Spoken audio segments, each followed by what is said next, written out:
I want to talk about a friend of mine. This friend of mine, when I met her, she was probably in her 40s, would be my guess. I was a little younger. She called me to her house.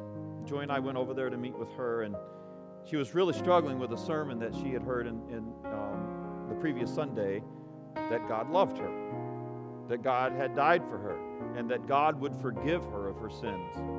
And she sat on her couch and wept and said, "Pastor, you don't know what I've done. There's no way God could ever forgive me. You don't know what I've done." And she started telling me the things that she had done. And this lady, she had done things that had caused her to live miserably for decades. Her life choices she lived with daily. She woke up with regret. She carried that regret. She went to sleep with it. The things that she did placed her at odds with the law.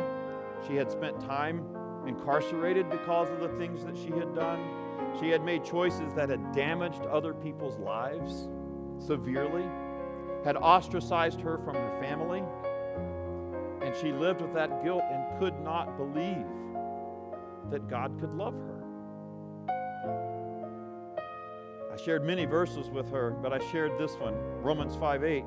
But God showed His great love for us by sending Christ to die for us while we were still sinners. Yeah.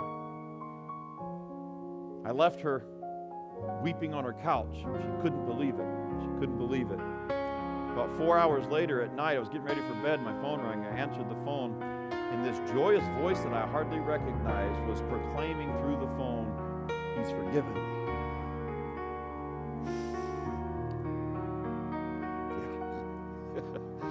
That's the power of God. He can forgive you. He forgave my friend.